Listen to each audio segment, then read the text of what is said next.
¿Será que alguna vez el cielo entero se queda parado y quieto mirando a la tierra? ¿Cuál es el acto más importante que se puede realizar en la tierra que repercute inmediatamente en el cielo? Asista al siguiente podcast en el cual trataremos sobre la esencia, lo fundamental del santo sacrificio de la misa y aclararemos estas cuestiones. Conversando con los Caballeros de la Virgen, el podcast mariano. Salve María a todos nuestros seguidores de Caballeros de la Virgen, bienvenidos a este nuevo podcast que continuamos el tema ya seguido.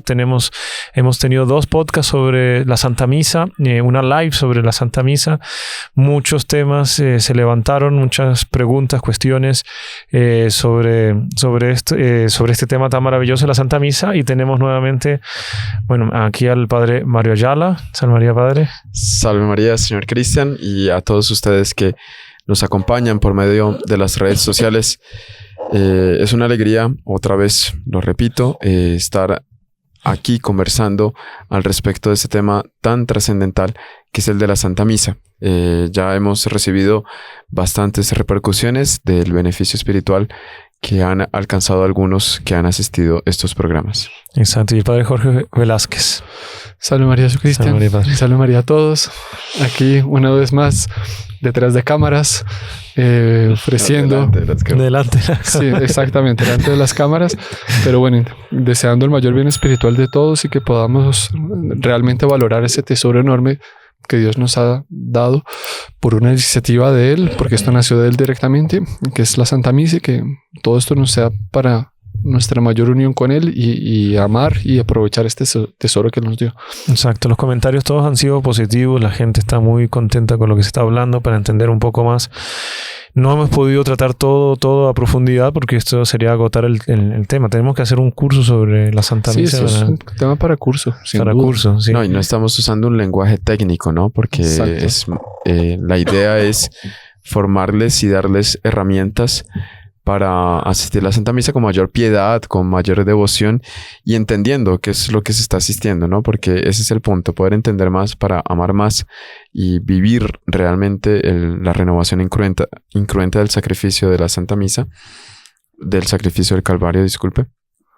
Pero no es tanto un conocimiento profundo porque, Dios mío, tantas palabras que tendríamos que enseñar y formar a los que nos están asistiendo. Esto pues es una materia en teología y sí, realmente es para hacer un curso porque, en fin, abarca muchas cosas. Muchas cosas, mucho significado. Exactamente. Las palabras, los gestos, los modos de ubicar el altar, todo lo que está ahí tiene simbolismo. Tiene su significado, todo tiene su porqué, todo tiene, la mayor parte de las cosas consta su origen. A partir de tal papa se hizo tal cosa fue hecha por tal apóstol, por ejemplo, también existe eso. Y cómo la iglesia cómo la Santa Misa fue, pues mencionamos así por encimita, pero cómo fue evolucionando a través de los tiempos. Empezó con la cena de Pascua, después se separó de la cena ya al rito puramente litúrgico y, en fin, es todo un tema enorme. Y ahora vamos a entrar, ya estamos llegando al auge de la Santa Misa, ¿no? Que es la consagración, pero no hemos todavía pasado por el ofertorio, ¿no? Uh-huh. Ofertorio más o menos ya, o sea, es una palabra latina, pero debe tener la misma raíz, usted me dirá, no sé, de ofrecer, ¿no? Ofrecer. Sí. ¿No? Entonces, la última vez que vamos hasta la liturgia, ¿no? Terminamos la liturgia de la palabra porque las lecturas, porque leída y no, digamos, proclamada y no leída. Sí. Uh-huh. Recapitulando un poquito, estábamos releyendo un poco así textos antiguos y tal, y sobre la sacristía encontramos que la sacristía simboliza el vientre virginal de la Santísima Virgen María. Bonito eso. Y cuando el sacerdote ya sale revestido para el santo sacrificio, simboliza ya nuestro Señor que sale a la luz del vientre materno para obrar la redención. Pero bueno, entonces empieza la Santa Misa, se hace el pedido de perdón, Señor, yo confieso ante Dios Todopoderoso, el Señor ten piedad, etc. Una partecita que no tratamos, que es el gloria, alguna palabra muy rápida. Ajá. En las celebraciones especiales, los domingos. Exactamente, es que se celebra sobre todo los domingos, las solemnidades y fiestas. Y algunas excepciones también, algún santo o algo así que se reza también. Y fue redactado por los apóstoles, pero fue modificado por San Hipólito, que es uno de los padres de la iglesia. Él pues lo escribió, cogió trechos de todos los apóstoles y esa finalmente quedó la forma oficial. Y gloria a Dios en el cielo y en la tierra paz a los hombres. Los ángeles, ¿no? Recuerda exactamente la aparición de los ángeles a los pastores, y el sacerdote debe entonarlo, simbolizando a ese ángel que dio estas palabras. Y cuando todo el mundo, toda la asamblea, todo el pueblo entra rezando el resto de gloria, significa el resto del coro angélico que continúa cantando junto con los ángeles. Sí. Pero entonces el gloria antecede la oración colecta que ya vimos. Después vienen las lecturas. Hay otra cosa que no comentamos, pero también se puede reemplazar el asperges, ¿no? El agua bendita, los domingos. Sí. Eso tiene un simbolismo muy bonito, que es cuando Moisés tiene todo el pueblo delante de sí, le lee la ley al pueblo y ellos dicen, aceptamos y haremos como Dios quiere. Y él empieza a rociarles con la sangre del cordero, ¿no? Entonces también el agua bendita, cuando se usa los domingos, tiene ese significado. ¿Hay un momento litúrgico para el agua bendita específico? Sí. ¿Sí? ¿En qué momento? Es reemplaza el acto de contrición, ¿no? El acto penitencial. Yo confieso. Ya. Uh-huh. Porque normalmente uno lo ve después de las misas, que bendicen los objetos, sacan el agua bendita. Pero eso ya no es parte del liturgia. No. Uh-huh. Bueno, entonces, ¿y el ofertorio, padre? ¿Qué es el ofertorio? ¿Por qué es un momento de preparación y no tiene todo listo? ¿Qué significa? ¿Por qué está ahí? No, estábamos justamente hablando antes de comenzar este podcast sobre ese tema, el ofertorio. Es un tema muy bonito porque nació, explica la teología, ¿cuál es la diferencia entre el sacrificio que se hacía en el templo y el sacrificio que se está renovando en la Santa Misa? Que el sacrificio que se ofrecía en el templo, la única participación de los fieles era entregar la víctima, ¿no? Y el sacerdote ofrecía a la víctima en un lugar donde los fieles no podían acompañar ese sacrificio. Diferente de la misa, es un sacrificio en el cual todos se ofrecen y todos participan de ese sacrificio. ¿Por qué? Porque estamos todos ahí dentro de la iglesia. Si bien el sacerdote está elevado, está en la cima, simbolizando como que esa montaña, que son esos degrados, esos escalones que lo conducen hacia el altar, pues todos están dentro de una misma nave, dentro de un mismo recinto. No hay esa división como había en el templo de Jerusalén.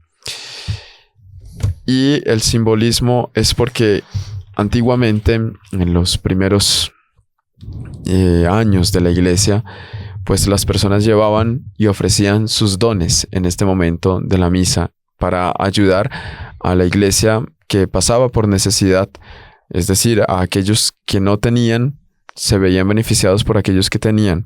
Y también se ofrecía el pan y el vino. Muchas personas llevaban su propio pan que iba a ser consagrado para ellos comulgar, porque la iglesia en aquel entonces, la iglesia primitiva, pues no tenía condiciones para ofrecer ese pan para todos. Entonces cada uno preparaba su pan, lo llevaban y era el pan consagrado.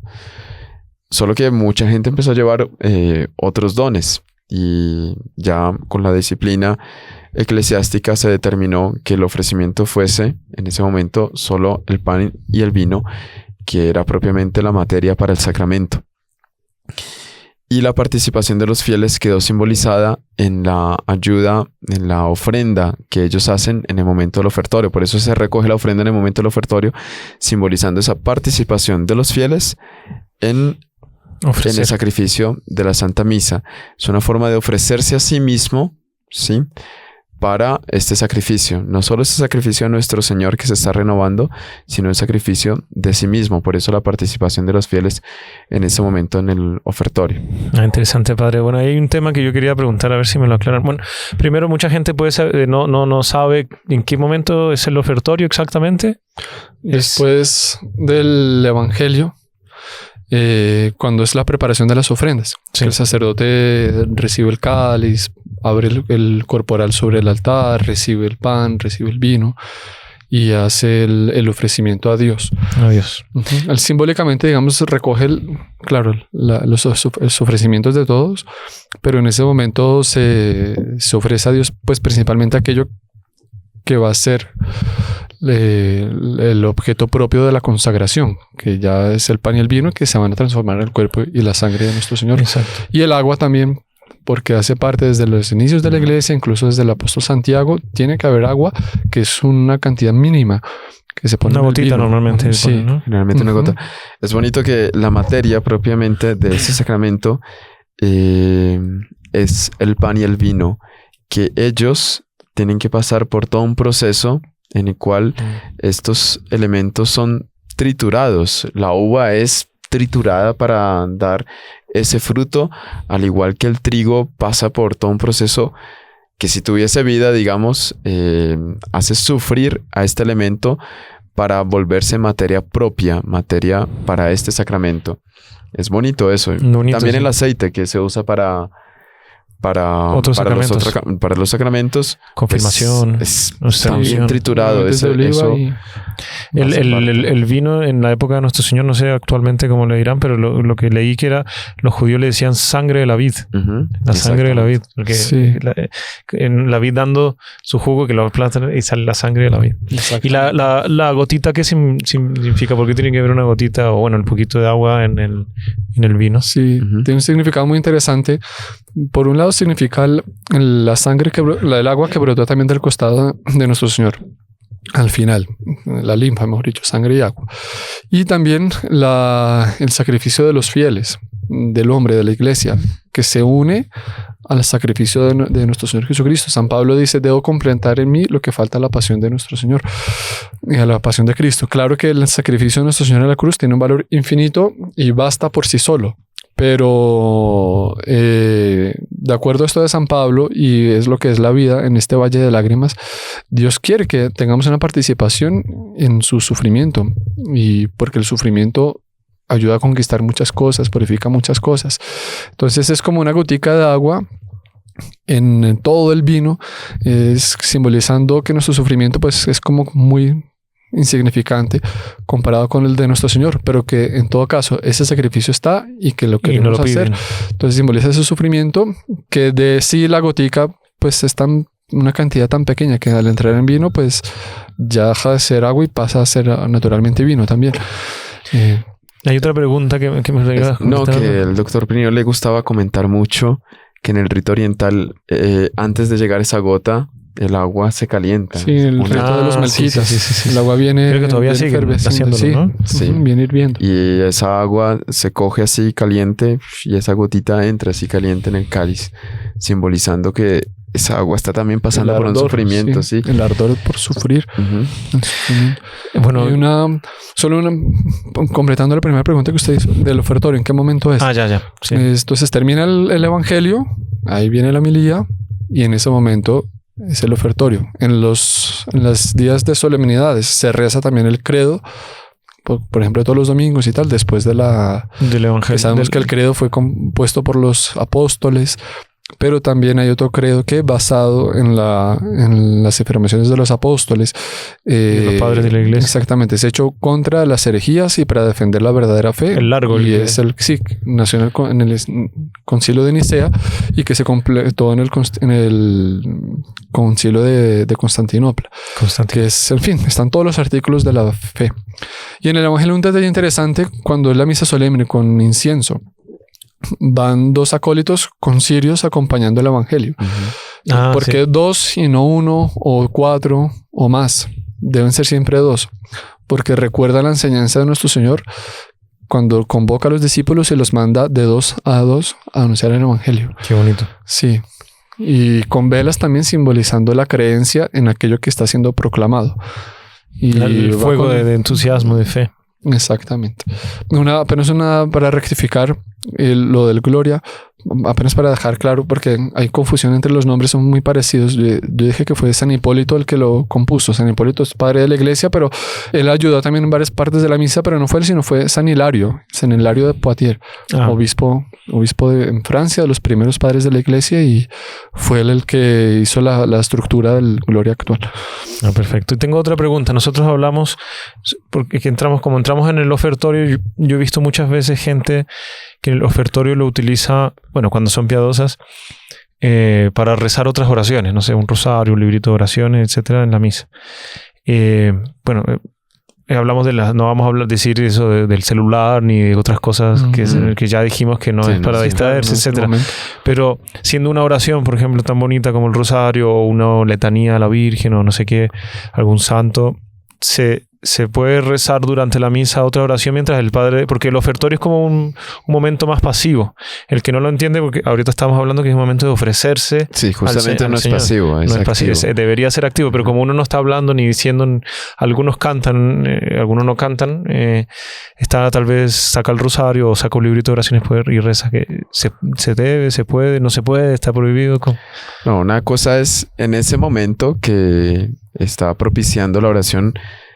Si la persona está haciendo una oración, tal vez tiene una aflicción especial y la está ofreciendo por medio de esa oración en el ofertorio. Una cosa es rezar, hacer alguna oración ahí. El rosario no alcanzan en un ofertorio, Dios mío, ¿no? A ver, también es que depende un poco de las circunstancias. Parecería que no es conveniente, por ejemplo, a la persona aprovechar ese momento para adelantar sus oraciones diarias. No. Porque tengo la misa, entonces aprovecho y rezo mi rosario de una vez. Parecería que no es lo más conveniente. Porque está haciendo dos oraciones al mismo tiempo, está como... Sí, a lo mejor la persona está concentrada en ese momento en lo suyo. No es un momento tampoco para llenar el tiempo con otras cosas. Exacto. Y... me parecería, no sé, su opinión personal, que en ese momento lo mejor es tener su atención concentrada en el sacrificio que va a realizarse, y eso Monseñor, nuestro fundador, muchas veces nos enseñaba eso, y como que nos aconsejaba, nos exhortaba a en ese momento poner las intenciones de la misa, ofrecer ese sacrificio que va a hacer, a renovar una vez más nuestro Señor por esta intención, por y como que místicamente, espiritualmente, poner esto sobre el altar en ese momento en que el sacerdote está recibiendo pues las ofrendas, que presenta el vino, presenta el pan. Él decía, pidámosle a nuestro ángel de la guarda que coloque sobre el altar todas esas intenciones que estamos deseando en nuestro corazón. Es como más o menos, no sé, me figura, como si estuviéramos caminando con nuestro Señor en la vía sacra y al lado de Él y, en fin, hablándole, estoy aquí, pero te pido, ofrece tu sacrificio por esto, hasta que lleguemos al culmen del sacrificio, que es la hora de la consagración, que, bueno, ya es propiamente el sacrificio como tal. Fenomenal, padre. Mire, vamos a hacer ahora un intervalo. Después del intervalo vamos a seguir hablando ya sobre propiamente el pan, el vino, lo que ya algo tratamos sobre la consagración, que es el auge de la Santa Misa en la consagración. Entonces no se lo pierdan, compartan, suscríbanse, dejen su like y los esperamos. Escucha todo el contenido de los Caballeros de la Virgen, donde y cuando quieras, con nuestro podcast Conversando con los Caballeros de la Virgen. El lugar donde aprenderás, crecerás y te alimentarás en tu vida espiritual. Nuestro contenido te aporta en tu crecimiento personal, histórico y doctrinal de la Iglesia Católica. Suscríbete a nuestro canal de YouTube y Spotify y haz parte de nuestras conversaciones. Te esperamos. Continuamos con nuestro tema de la Santa Misa, que están haciendo ya los comentarios, están haciendo preguntas. No se olviden que está el chat en vivo, para que puedan hacer las preguntas. Siempre hay un hermano respondiendo las preguntas, el hermano del Franco o algún otro hermano que está ahí en los chats. Y ahora vamos a entrar ya propiamente en la consagración, en los temas, digamos, que todo lo que lo envuelve, el pan, el vino, la elevación, en qué momento se consagra, todo eso. Una cosita para terminar el ofertorio importante, y es que, como explicaba el padre Mario, todos quienes están en la Santa Misa tienen una participación en ese sacrificio que está haciendo, que va a ser ofrecido. Y por el bautismo, todo católico tiene un carácter sacerdotal, no como el sacramento del orden, obviamente, pero de alguna manera sí. Y eso lo dice San Pedro en sus cartas. Somos sacerdotes, reyes y profetas. No vamos a entrar en el tema explicando, pero sacerdote, porque es muy sencillo sacerdote, porque cualquier acto que la persona haga con la intención de ofrecerlo a Dios, Dios toma eso muy a serio. Y entonces, no sé, es una madre que ofrece un sacrificio que tiene que hacer por su hijo. Tiene un valor y es un ofrecimiento serio y Dios lo toma. Y en la Santa Misa, pues lo mismo. Todos como que estamos ofreciendo el sacrificio que va a ser repetido por nuestro Señor. Y por eso el sacerdote, cuando termina de presentar el pan, el vino, que se lava las manos, también hace parte de la Santa Misa, exactamente, simbolizando un símbolo externo pues de la limpieza de alma que él debe tener, y cómo el deseo que el sacerdote tiene también de estar enteramente limpio espiritual y físicamente para el ofrecimiento del sacrificio. Claro, no es que el padre no entró con las manos limpias y se olvidó y se la lavaron. No, en la Santa Misa es algo simbólico. Pero claro, obviamente las manos deben estar limpias. Y ya cuando termina propiamente de hacer el ofrecimiento, que lo hace en plural, te presentamos, Señor, este pan, te presentamos. No es en singular, porque él, el sacerdote, en nombre de todos, está haciendo ese ofrecimiento a Dios. Y termina conclamándolos a todos: orad, hermanos, para que este sacrificio mío y vuestro sea agradable a Dios Padre Todopoderoso. Es el sacerdote, claro, obviamente el ministro principal, pero que recoge también el sacrificio de todos. Lo que hablamos en el podcast anterior, que todos los sacerdotes son pontífices, ¿no? Exactamente. Claro, el Santo Padre, el sumo pontífice es el mayor, pero todos los padres son el puente para el cielo, para poder pasar las intenciones, para poder acudir al que el cielo acuda a nosotros también. Sí. Y por esa participación del sacrificio es que la oración sobre las ofrendas suele decir: acepta, Señor, estas ofrendas, porque acepta si quien está siendo ofrecido es la propia segunda persona de la Santísima Trinidad. ¿Será que el Padre va a rechazar ese ofrecimiento? Lo que quiere decir y simbolizar este acepta, Señor, estas ofrendas, esta víctima, es la participación de los fieles en ese sacrificio. Acepta esta participación en este sacrificio. Por eso se le pide al Padre que acepte esta víctima de reconciliación. Uh-huh. Ahí obviamente pues no sobra decir que se ofrece pan y vino y no pan ni cerveza o algún otro alimento, porque ya lo hubo. Sí, hubo en historia, hubo una galletas, una secta que ofrecía, pues galletas no había, pero ofrecía cerveza en vez de vino, pero es pan y vino porque fue lo que utilizó nuestro Señor en la última cena, y él en la última cena él dijo: esto es mi cuerpo, esta es mi sangre, es el cáliz de mi sangre, y es por institución divina, por el propio Dios nuestro Señor quiso que fuera pan y vino. No, justamente lo que comentamos ahorita del ofertorio, que llevaban otras cosas, y en determinado momento la disciplina eclesiástica determinó que debía ser solo pan y vino, era porque cayó en desorden, ¿no? En la comunión, cosas, sí. Para simbolizar banquete, se comía lo que las otras personas habían llevado y resulta que no. Ahí ya quedó. Y el pan debe ser pan definido. En el rito latino, que es el de todos nosotros, debe ser pan ácimo, la hostia como se conoce. ¿Qué es ácimo? ¿Qué significa ácimo? Que no tiene levadura, que no se infla. Sí. Ajá. En los ritos orientales sí se permite el pan como es. Recordemos eso, lo mencionamos al inicio, son también los ritos orientales, son católicos, apostólicos y romanos, solo que tienen sus costumbres en la hora de la misa propias a su lugar, a sus tradiciones.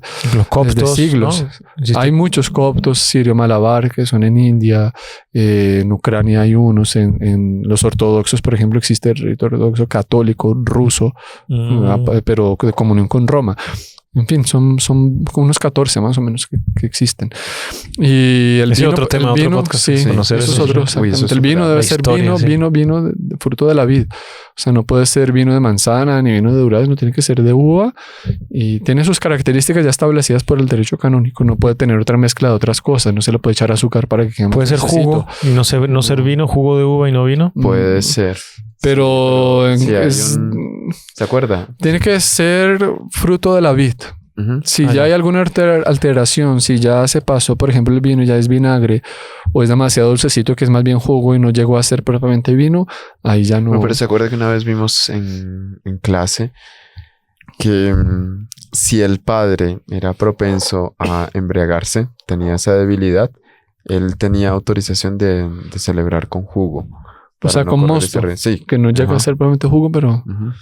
Interesante para saber. O sea, el vino tiene que ser fermentado normalmente, pero caso haya una dificultad de salud del sacerdote, puede ser mosto. Sí, pero ahí es... pero no es lo más conveniente ni lo más común. Tampoco es muy común. Y sobre todo en esta materia de la validez de la materia para el sacramento. En caso de duda, mejor no utilizar eso, sino ir a la fija de un vino que realmente se sepa. Claro. Normalmente las diócesis ya tienen un vino recomendado para la celebración de la Santa Misa que ya está estudiado, que realmente cumple con todas las condiciones necesarias para... Sí, hay vinos que ya vienen con un certificado que fue aprobado eclesiásticamente. Vino para misa. Sí. Y ahí antes de la consagración, bueno, entonces viene el prefacio, que el sacerdote dice: el Señor esté con vosotros. Hay una oración muy bonita. Levantemos el corazón. Hay un montón de oraciones. Eso viene desde los apóstoles. Las plegarias eucarísticas que son lindísimas. Sí, el prefacio se llama prefacio porque es lo que antecede ya propiamente a la hora de la consagración.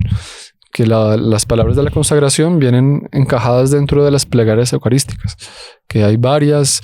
Esto también es un tema muy largo, pero yo creo que no entramos en detalles. Pero bueno, viene el prefacio que termina con el santo, santo, santo es el Señor, Dios del universo. Que es una oración que viene también desde los apóstoles, ya la rezaban en la Santa Misa. Y recuerda las visiones del profeta Isaías, de los serafines, alabando a Dios, que obviamente después de la revelación de nuestro Señor Jesucristo se sabe que es el Dios unitrino, a la Santísima Trinidad. También recuerda las alabanzas de los ángeles en el Apocalipsis. Y claro, por eso dicen 3 veces santos, pero hablan de un Señor, ¿no? Claro, santo. ¿Por qué 3 veces santo? Ahí, claro, Alea dice a Dios Padre, Dios Hijo, Dios Espíritu Santo. Es el Señor, porque Dios es un del solo universo. Exactamente, es un solo Dios. Pero ya en el Antiguo Testamento, como la Santísima Trinidad estaba revelando poco a poco, exactamente, ese misterio. Interesante. Usted iba a comentar una oración que había ahí en ese intervalo de ofrecimiento. Ya era la acepta, Señor, de la participación de los fieles. En las ofrendas. Bueno, entonces ya el Padre está con todo listo, hizo la oración. Ya terminó el santo y ahora viene el momento más sublime, más serio, más santo, en fin. Cuando celebramos la primera misa. Bueno, sí, diga. No, diga. No, que viene antes la invocación del Espíritu Santo, ¿no? A ver. El Espíritu Santo. Sí, ya entonces si termina el santo y ahí viene, quien tenga un misal pues puede seguir los misales, porque ahí viene toda una serie de palabras que fueran compuestas por los santos padres, algunas por los apóstoles directamente, otras, por ejemplo, San Hipólito, que lo mencionamos, la plegaria eucarística 2 es hecha por él, y actualmente quitaron algunas partes, pero que son ya las palabras que van antecediendo, palabras inmediatas que anteceden la hora de la consagración. Entonces, por ejemplo: santo eres en verdad, Señor, fuente de toda santidad. Por eso te pedimos que santifiques estos dones. Eso sí, tiene que haberlo sí o sí, que el sacerdote pone la mano sobre las ofrendas y pide la bendición del Espíritu Santo sobre el pan y el vino, que ya llegó la hora en que va a dejar de serlo para convertirse en el cuerpo y en la sangre de nuestro Señor Jesucristo. Ahí es interesante porque ahí se está manifestando el Espíritu Santo, ¿no? Tercera persona en la Santísima Trinidad, con esa fórmula y la posición de las manos del sacerdote. Porque el Padre le pone exactamente. Y eso es muy interesante. Eso lo leí hace poco. Antiguamente, en las costumbres del pueblo de Israel estaba la tradición del buey expiatorio. ¿Cómo es que se dice en español? El buey. El chivo expiatorio. Que era que el pueblo se reunía con el sacerdote y había un chivo, y ellos como que hacían una manifestación de sus pecados, y el sacerdote imponía las manos sobre el chivo, y era un simbolismo de que el chivo iba a asumir esos pecados que todos habían mencionado ahí. y mandaban ese chivo a expiar los pecados en el desierto, a sufrir en el desierto y hasta que se lo coma una fiera. Él como que portaba esos pecados para sacrificarse por aquellos que lo habían cometido. En el momento en que el sacerdote impone las manos sobre las ofrendas y hace esta oración, nuestro Señor Jesucristo está asumiendo sobre sí nuestros pecados para aplacar nuestra miseria a los ojos del Padre. Es bonito porque Él asume sobre sí nuestras culpas y nos trae así la redención. En ese momento baja el Espíritu Santo, santifica las ofrendas y por eso es que suena la campanita. Suena la campanita en señal de que se está haciendo presente el Espíritu Santo. Ese es el primer momento que suena la campanita, ¿no? Cuando el Padre coloca, ofrece, ¿no? Dice... por eso bendice y santifica, exactamente. Y bueno, ahí ya todo el mundo debe estar de rodillas, pues si las condiciones se lo permiten. Salud, claro. Arrodillarse porque ahí se está haciendo presente la tercera persona de la Santísima Trinidad, santificando esas ofrendas y simbolizando eso. Interesante, qué bonito. Súper bonito. Y ahí ahora viene ya la consagración. Sí, ahí viene... ¿Cuándo se consagra? ¿Cuando el Padre cuando el Espíritu Santo llegó, ya está consagrado? No. No, ahí cuando el Padre sacerdote pronuncia, repite las palabras de nuestro Señor. Se está preguntando como quien hace de las preguntas quien está detrás de la cámara, porque usted sabe, ¿no? Quiere decir que Cristian no sabe. Sí, en ese momento, ahí bueno, dependiendo de la plegaria eucarística, hay una que es más larga, otra más corta. Cada una tiene su origen también a lo largo de la historia. La primera, que es el canon romano, es súper bonito porque en él está como que la historia del sacrificio, ¿no? Desde menciona el sacrificio de Abel, que fue acepto, hasta el Apocalipsis, cuando el ángel sube las ofrendas. Es muy completo, nombra varios mártires. En fin, es muy largo y es el más largo, que era el que se usó en la Santa Iglesia durante muchos años. Y fue acompañado de muchos gestos, ¿no? Sí, y surgió en la época ya de la Iglesia estando más establecida en Roma. Y está esta, por ejemplo, esa plegaria eucarística. Está la 4, la número 2. La historia de la redención. Sí, estos números son de acuerdo a cómo están puestas en el misal. Tiene unas cinticas el misal, unas paleticas, y para el sacerdote guiarse y saber pues qué plegaria va a usar. Viene 1, 2, 3, 4. Y vienen otras que fueron hechas más recientemente después del concilio. Pero está la segunda, que esa es la de San Hipólito y es la más antigua que se conoce, viene desde el siglo II. La plegaria eucarística tercera, que es del rito mozárabe, viene de España y desde el año 800. Obviamente hecha por católicos, pero allá en España. Y la cuarta, que es muy bonita, que es como que toda una recopilación de la historia de la salvación, hecha por San Basilio Magno. Súper bonita. Padre de la Iglesia. La más común, lo que más se suele, la 2 o la 3 los domingos, por lo menos acá que son las más solemnes en Colombia, sí. Pero es todo, digamos, son todas las palabras, las oraciones que anteceden inmediatamente a la hora de la consagración. Y lo que continúa después de la consagración hasta el momento del Padre Nuestro. Eso es lo que se llama la plegaria eucarística. Pero en todas, después de el sacerdote poner las manos sobre las ofrendas, bendice, santifica esos dones, en fin, lo que sea, ahí ya llega propiamente la rememoración del momento de la última cena, el cual, cuando iba a ser entregado su pasión voluntariamente aceptada, tomó pan. Y más o menos todas las plegarias eucarísticas tienen esto, algunas con otras palabras, pero siempre recordando el momento en que nuestro Señor iba a ser entregado, toma el pan en sus manos y ahí ya viene la fórmula establecida por la Santa Iglesia de tiempos inmemorables y que el sacerdote no la puede cambiar.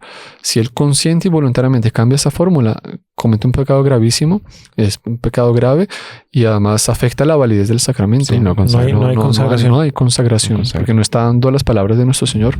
Y además en ese momento ya no es el sacerdote.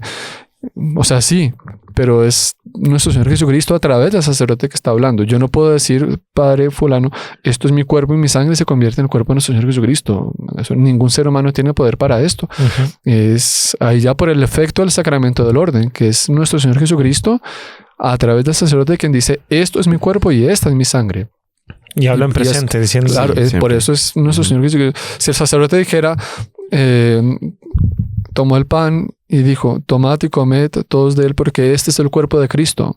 No es válido. No es válido porque es el Padre que está hablando, no es nuestro Señor Jesucristo. Por eso la fórmula ya fue definida por la Santa Iglesia y son las palabras de nuestro Señor hablando Él realmente y verdaderamente a través de la persona. De hecho, en los misales creo que le ponen como en grandes partes. En esa parte, porque es la parte más importante, que no puede haber errores, no puede haber cambios. Y es el momento auge. En ese momento, ¿cuántos santos tuvieron visiones que el cielo entero para expectando, mirando hacia la tierra? Porque en ese momento ya deja de ser pan y pasa a ser el cuerpo de nuestro Señor Jesucristo. El cáliz deja de ser sangre y deja de ser vino y pasa a ser la sangre de nuestro Señor Jesucristo. La transubstanciación. Exactamente. Ahí ya es un tema filosófico, sí, pero es lo que se da, es el milagro. ¿Por qué no se dice transformación? Porque no se transforma. La forma se mantiene. Exactamente. Cambia la substancia. Lo que es en sí, digamos, no cambia lo que uno ve, pero sí cambia lo los que accidentes continúan. El sabor de pan, la forma de pan, eso continúa. Pero la sustancia ya no es el cuerpo, sangre, alma y divinidad de nuestro Señor Jesucristo. Entonces, en ese momento, que es muy serio, ahí lo más conveniente, bueno, también ya existe una norma litúrgica, mientras las palabras de la consagración debe haber un silencio absoluto en la iglesia. Eso es importantísimo. O sea, es el momento en que se está bajando Dios a la tierra y en que Él está renovando su muerte en la cruz en forma mística, que es el momento auge en el Calvario. Entonces, por eso, como decía el Padre Mario, todos deben estar ya de rodillas, a no ser, claro, se entiende las personas que tengan alguna dificultad física, todos de rodillas, es el momento más sublime, más santo. El sacerdote en las primeras misas es, Dios mío, llegó la hora. Están las rúbricas de misa, el sacerdote debe inclinarse un poco y pronunciar esas palabras con la mayor solemnidad y devoción. En fin, va a bajar Dios aquí. Exacto. Y es nuestro Señor quien está hablando. Entonces ahí pronuncia las palabras y bueno, ya efectivamente se da el milagro. Claro, eso no es el momento, ningún momento de la misa para salir, pero si tiene que salir, ese es el momento para no salir. No se puede. Sobre todo en los días de precepto, cuando la Santa Misa es obligatoria, o sea, es el momento auge. Es para esto que estamos viniendo a la Santa Misa, para este sacrificio. No se puede ausentar. De hecho, hay varios momentos de la misa, ¿no? Pero los teólogos dicen que si la persona en ese momento sale y no asiste a ese momento, a no ser que esté, digamos, por algo fuerza mayor realmente. Esa misa no le vale. No es válida. No le vale. Sobre todo para los domingos y las fiestas. Sí, ahí no cumplió precepto. No cumplió precepto. Si la persona sale en ese momento. Exactamente. Y entonces, ¿cuáles son las palabras exactamente, Padre, para que la gente sepa? En español, ahí ya en español también varían las palabras después de siempre fueron en latín. Al menos desde los tiempos de la iglesia en Roma. Al inicio, pues, ciertamente los apóstoles lo hacían en hebreo y tal. Pero ya desde que la iglesia se estableció en Roma y tal, empezó a ser en latín.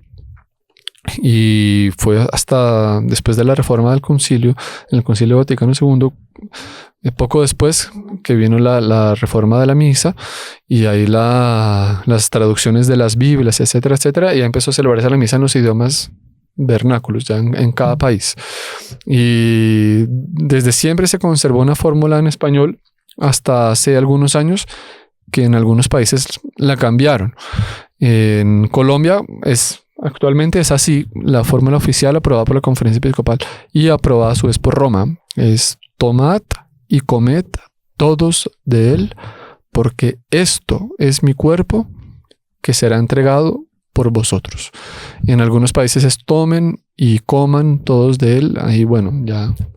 Pues esas versiones ya son aprobadas oficialmente por la iglesia. Y aquí en Colombia, por ejemplo, una persona puede rezar con esa consagración y está consagrado.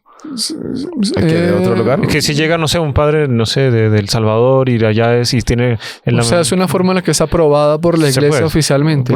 Pero lo más conveniente es usar la del país. Y está usando el misal del país, ¿no? Está usando el misal del país. No tendría por qué. Para tener más tranquilidad, es mejor usar la propia que usan en el país, que tiene el misal ahí al frente. De hecho, usted sabiendo de memoria la fórmula, uno mira, ¿no? Para no por seguridad, para no cambiar palabras, porque es un momento muy serio. Y hay no me acuerdo qué santo era, San Gregorio, si no me equivoco, que él decía, por más que el sacerdote tenga una memoria de oro y se sepa toda la misa de memoria, comete pecado grave si él no tiene el misal frente a sí. Por temeridad. Por temeridad. Debe tener el misal frente a claro, saberse la misa de memoria. Ya puede pasar, usted se puede distraer por alguna cosa X, alguien se cayó por allá. Sí. ¿En qué parte usted mejor ir acompañando y seguir la secuencia con el misal. Y hay un misal. momento, obviamente nosotros en cuanto a sacerdotes, o sea, es una concentración absoluta, no podemos estar pensando en otra cosa, es un momento más sagrado. Exacto. Dios va a estar aquí. En nuestras manos. ¿Y la consagración del vino a la sangre son las mismas palabras, pero en vino? No, ya son las otras palabras que el Señor utilizó, que es tomad y bebed todos de él, porque este es el cáliz de mi sangre, sangre de la alianza nueva y eterna, que será derramada por vosotros y por muchos para el perdón de los pecados. Haced esto en conmemoración mía.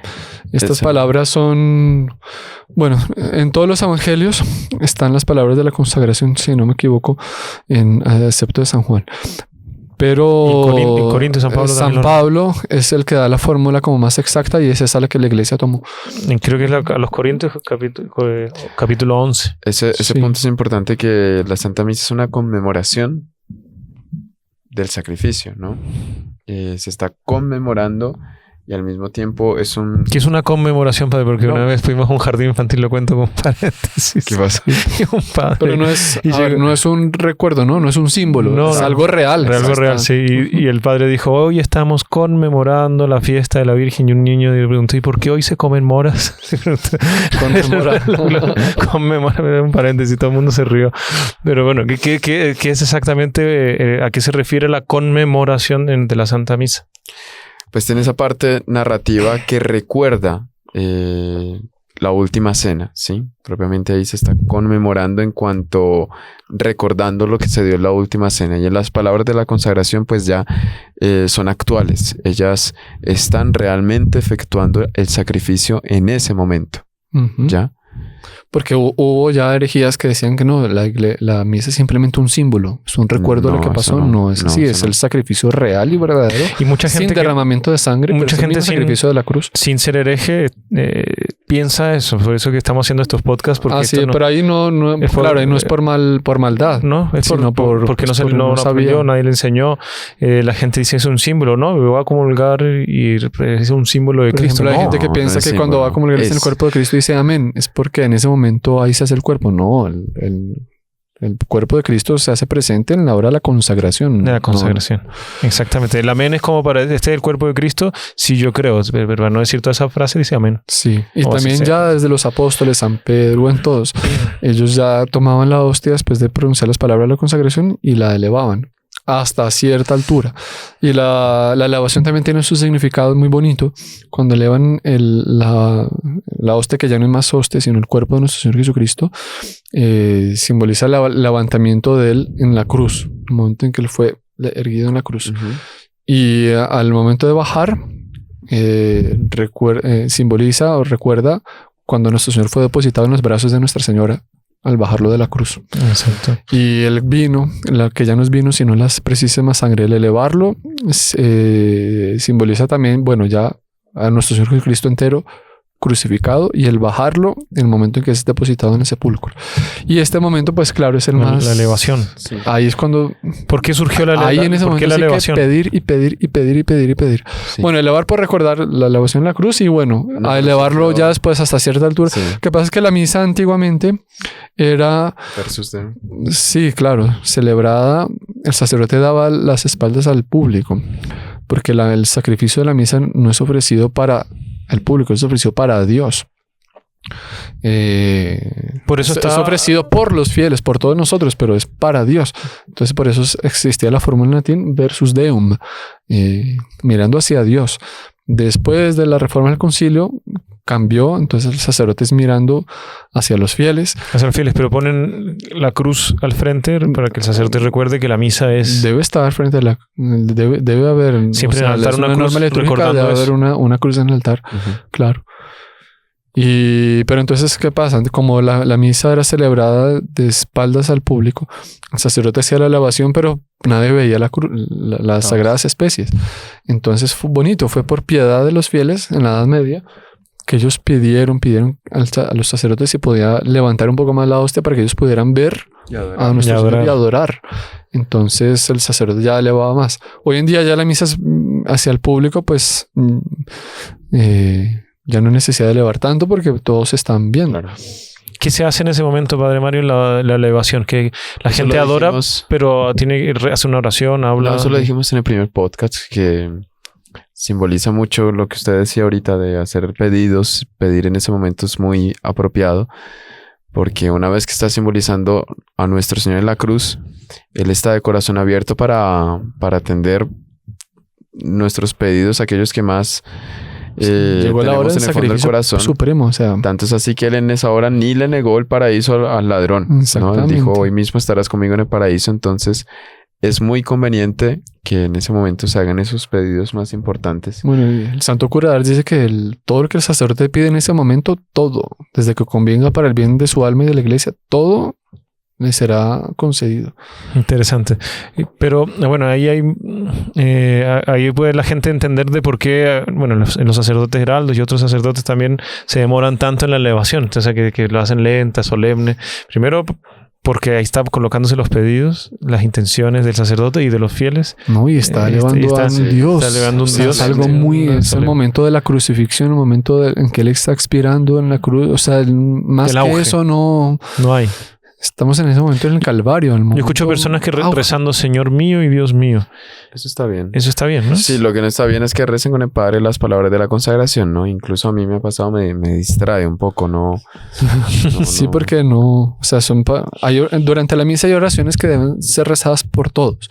Hay otras que deben ser rezadas únicamente por el sacerdote, él pidiendo por el pueblo y por todos.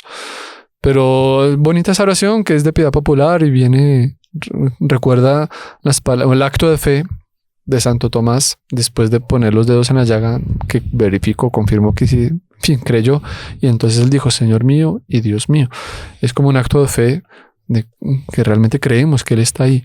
Pero me parece, también es una opinión personal, es un momento tan bonito, tan sublime, tan santo, tan serio, que bonito esas oraciones, pero a veces las dicen de una manera tan alta y muy fuerte, como que distraen un poco la atención de muchos que están ahí con su atención puesta enteramente. Tiene que ser solemne, una oración, ¿cómo se llama? Sí, de corazón. Un volumen de corazón. Que tampoco rompa ese silencio sacral que se crea en torno a ese momento de la consagración. No una voz que de repente da un brado diciendo Señor mío y Dios mío, no. Algo realmente que manifieste piedad, pero no...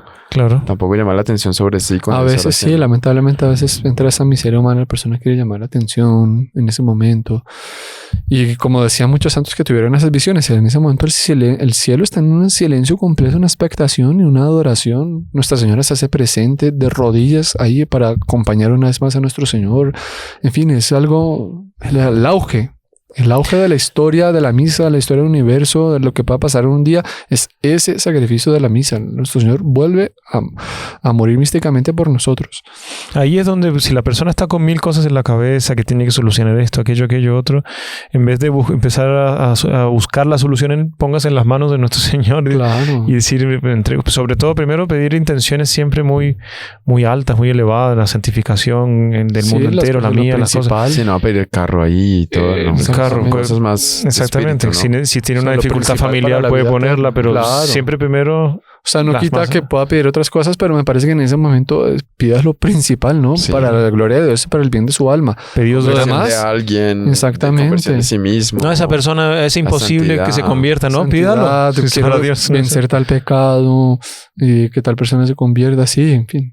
De la iglesia. Con todo esto, yo creo que hasta las terminologías de la gente, la manera de hablar sobre la Santa Misa, ¿cómo se llama? Va a cambiar, porque a veces dicen, no, voy a ir a comer la hostia. No es ir a comer la hostia.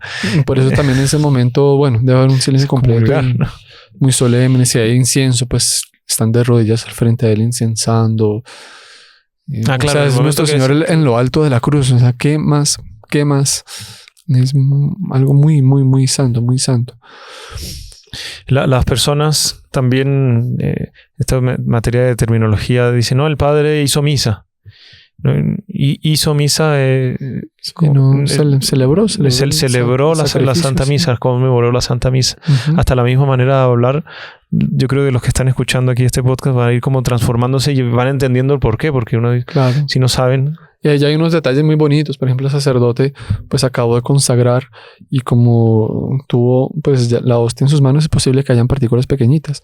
Entonces, después de depositarla sobre la patena, él debe hacer una genuflexión de adoración a nuestro Señor Jesucristo. Padre, entonces él pone las manos sobre el altar, pero no sobre el mantel, sino sobre el corporal, porque el corporal recuerda los paños santos donde estuvo el cuerpo de nuestro Señor Jesucristo, y como es posible que haya alguna partícula ahí, que enseña Santo Tomás de Aquino y la teología, desde que la partícula se capte por la vista, está la presencia de nuestro Señor ahí. Entonces, por respeto y por, en fin, obviamente por mayor cuidado con el cuerpo de nuestro Señor, el sacerdote hace la genuflexión con las manos sobre el corporal para que las partículas que puedan haber ahí queden sobre el corporal y no se vayan por el mantel, en fin. Y él hace una genuflexión, debe apoyar las rodillas en el suelo, inclinar la cabeza, en fin, está delante de Dios que acabó de inmolarse. Y es algo muy, muy, muy solemne, muy santo, muy sublime. Y después de la consagración viene... Continúa entonces la siguiente parte de la plegaria eucarística, que ya vienen otros pedidos a Dios, pide por la unidad en la iglesia. Una oración por la iglesia. Sí, se pide por la unidad en la iglesia. Se llama la segunda epíclesis también. Sí. Que se pide que el Espíritu Santo... ¿Una epíclesis? ¿Qué es eso? No, la venida del Espíritu Santo, que el Espíritu Santo congregue a la iglesia. Después viene la oración... Sí, bonito que toda la misa es dirigida a Dios Padre, ¿no? Y entonces, bueno, termina así, pues Padre, el celebrar ahora el memorial de la muerte y resurrección de tu Hijo, te pedimos.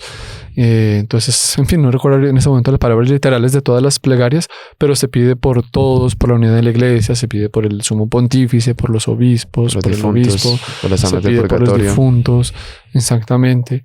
El momento de pedir, porque ya está nuestro Señor ahí, estamos pidiendo. Ya antes era pedir perdón, nuestra falta, ofrecerse, y ahora es pedir, ya está ahí. Ya llegó, vino a ayudarnos. Ahí va a depender un poco de las oraciones eucarísticas, de las plegarias eucarísticas o anáforas también se le conocen así. Porque allá hay unas oraciones distintas, no todas tienen las mismas. En el canon romano está esa oración tan bonita de que esta ofrenda sea llevada por tu ángel delante de...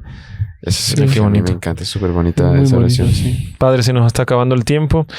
La hora de la comunión la vamos a saltar. Ya hicimos un podcast sobre los beneficios de la Eucaristía y explicamos ahí que podríamos hacer más todavía porque es un tema muy amplio de cómo hacer una buena acción de gracia, etcétera. Pero ya tenemos que acabar, nos quedan unos minutitos. Tal vez ya saltar a las oraciones finales. Digamos que termina esta parte y viene el Padre Nuestro, que el Padre Nuestro también viene de tiempos... desde los apóstoles, que algunos apóstoles lo rezaban al inicio de la misa, ya con el tiempo a otros lo rezaban después de la consagración y bueno, ya la Santa Iglesia definió en el momento en que estamos. Y después del Padre Nuestro no decir amén, ¿no? Porque... ¿por qué no se dice amén? Sí. Porque es que la oración está continuando, la oración al Padre está continuando. Sí. Claro. Entonces cuando uno está rezando el rosario y reza al Padre Nuestro, pues esa oración concluye ahí. Claro. No se une con el Ave María. Aquí en la misa la oración está continuando. Sí. Entonces no nos dejes caer en la tentación y líbranos del mal. En teoría está así. En el misal está así, mejor dicho, el sacerdote no lo dice. Puede ser que a veces los fieles lo digan porque no sabían, pero no, de hecho, pues no es momento de decirlo. Sí, no. Y ahí continúa el sacerdote con las plegarias a Dios Padre, pidiendo que nos libre de las perturbaciones, de las tentaciones, de no caer. Y llega un momento muy bonito que el sacerdote ofrece la paz a todos, eso también recordando las palabras de nuestro Señor cuando Él aparecía, paz a vosotros. La paz del Señor esté siempre con vosotros y con tu espíritu. Y viene el momento de la paz que también viene desde los tiempos de los apóstoles, simbolizando, en fin, cuando nuestro Señor Jesucristo dice, si tienes algo contra tu hermano, si te vas a subir al altar, exacto, si sí. tienes algo contra tu hermano, ve a reconcíliate primero.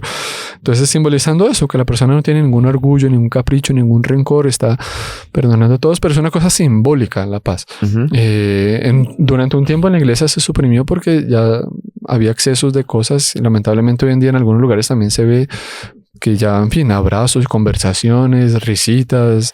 Que no quiebre la sacralidad del momento. Exacto, claro, además estamos llegando al segundo momento más importante, que es la hora de recibir a Dios, nuestro Señor. Saludar a las personas que están alrededor, no salirse de su banco. No, y se recuerde dar de manos con quien está peleado, ¿no? Entonces ahí haga la paz con ese. Sí, es algo simbólico. La paz, en fin, ya sabemos si estamos en misa, estamos juntos, no estamos peleados en principio. Pero, en fin, no hay por qué a veces, en fin, cosas ya desagradables, besos así un poco irreverentes.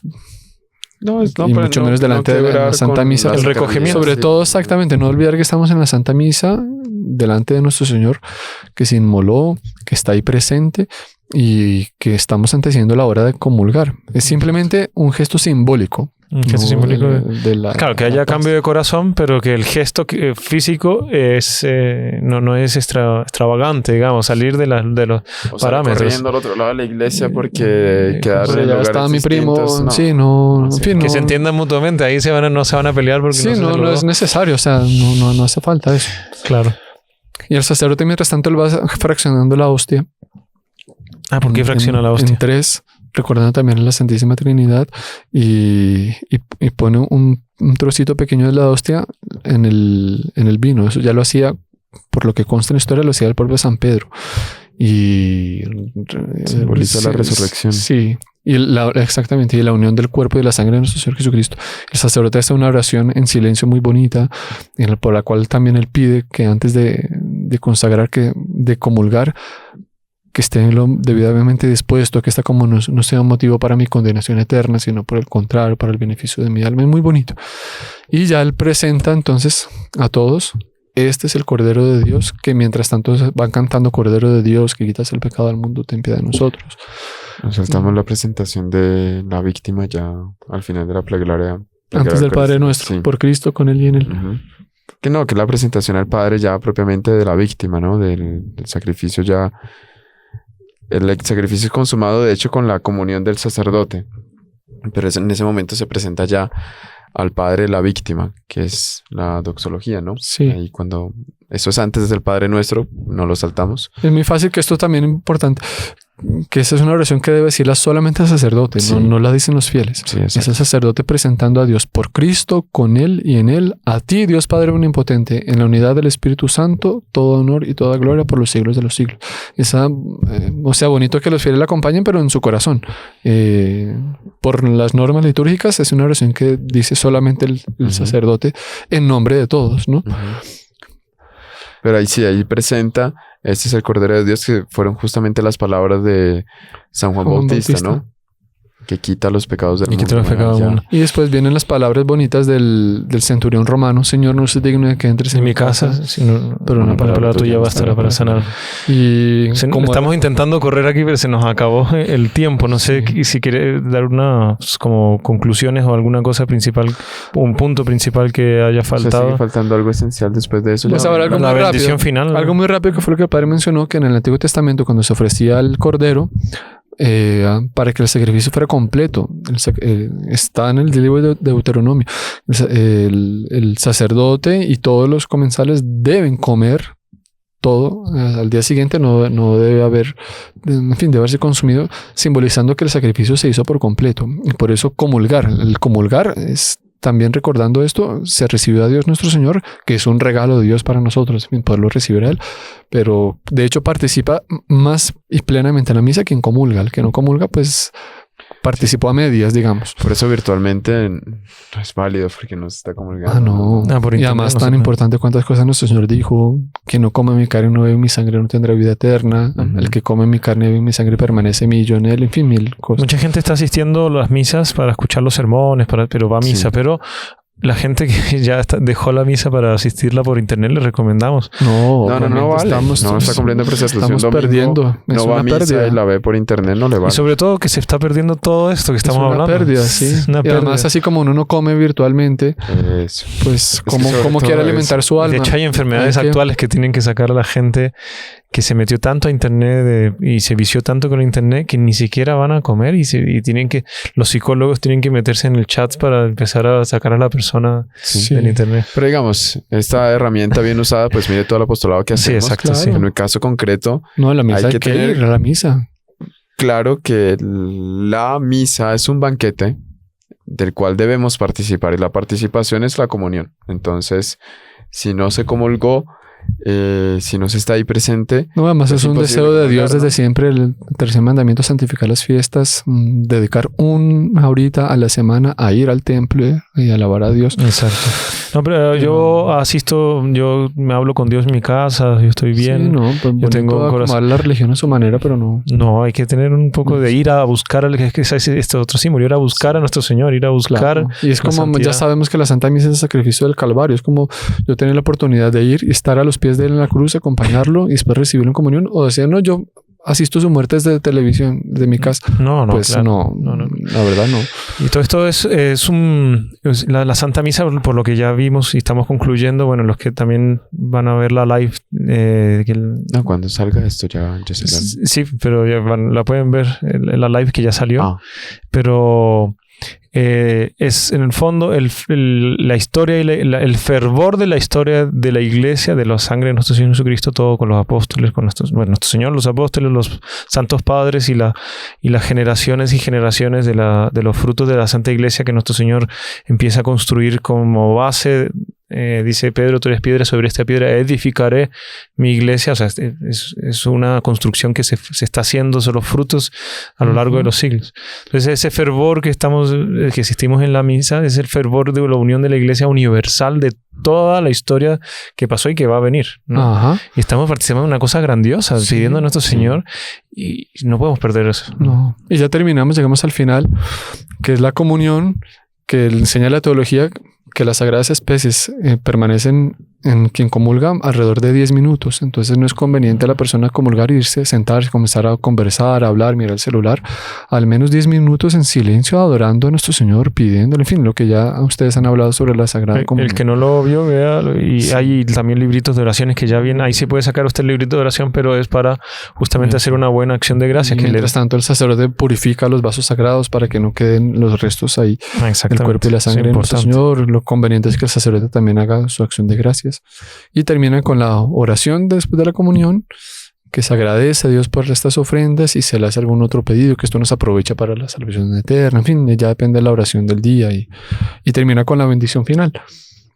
Que hay algunas bendiciones especiales, ¿no? Cuando hay alguna solemnidad que pasa. Sí, hay bendiciones especiales. Hay una bendición para el primer día del año, hay una bendición para los días de Nuestra Señora, para el tiempo de Cuaresma, para el tiempo de Pascua. Son bonitas esas formas. Sí. Y que recuerdan la bendición de Nuestro Señor a los apóstoles, y cuando Nuestro Señor pedía el Espíritu Santo para ellos, ese es el simbolismo de la bendición al final de la misa para todos. Y sed apóstoles del Evangelio, ¿no? Usted había dicho ahorita que ese ite misa est, podéis ir en paz ya. Podéis ir en paz, sí, que en el español le podéis ir en paz, pero en latín la fórmula es ite misa est. O sea, ya podéis ir porque la misa terminó. Ya terminó. Entonces tiene su simbolismo al fin de los tiempos, acabó la historia.